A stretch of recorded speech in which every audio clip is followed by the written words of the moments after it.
మరిన్ని వివరాలు అందించేందుకు మా ప్రతినిధి సుభాష్ సిద్ధంగా ఉన్నారు. సుభాష్, మౌనంగా ఇంతకాలం ఉన్న కేసీఆర్ ఈ రోజు ప్రభుత్వంపై ఘాటుగా స్పందించిన పరిస్థితులు అయితే కనిపిస్తుంది. ప్రాజెక్టులు ఎండబెడుతున్నారు.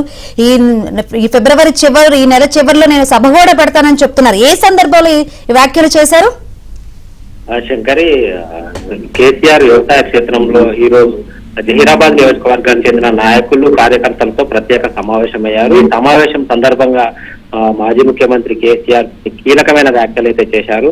ప్రధానంగా ఈ ప్రభుత్వం అనుసరిస్తున్న విధానాన్ని చాలా గంభీరంగా మౌనంగా చూస్తూ పరిశీలిస్తున్నానని చెప్పడంతో పాటు సమయం వచ్చినప్పుడు ఎట్లా కొడతానంటే అట్లా అనే విధంలో కార్యకర్తలతో మాట్లాడి చాలా గట్టిగా కొడతాను, ప్రభుత్వానికి బుద్ధి వచ్చేలా కొడతామని చెప్పేసి మాట్లాడిన పరిస్థితి ఉంది. అదేవిధంగా రాష్ట్రంలో ఉన్న సాగునీటి ప్రాజెక్టులన్నింటినీ కూడా ఈ ప్రభుత్వం ఎండబెడుతుంది, వీటి మీద పెద్ద ఎత్తున ఆందోళన చేయవలసిన అవసరం ఉందని చెప్పేసి ఆ పక్కనే ఉన్న హరీష్ రావు కూడా సూచించిన పరిస్థితి అయితే కనిపిస్తుంది శంకరి. అదేవిధంగా రాష్ట్రంలో ఇటు వైద్యపరంగా కావచ్చు, హాస్టల్లో కావచ్చు, విద్యార్థులకు అయినా తిండి దొరకడం లేదన్న యాంగిల్లో కూడా కార్యకర్తలతో తన అభిప్రాయాలను కేసీఆర్ షేర్ చేసుకున్న పరిస్థితి కనిపిస్తుంది.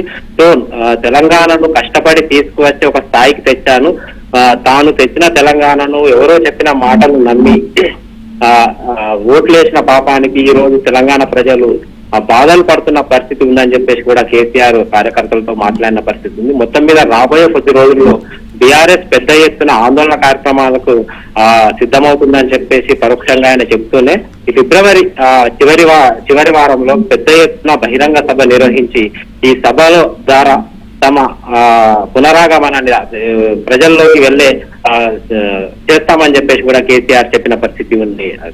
Right, thank you Subhash.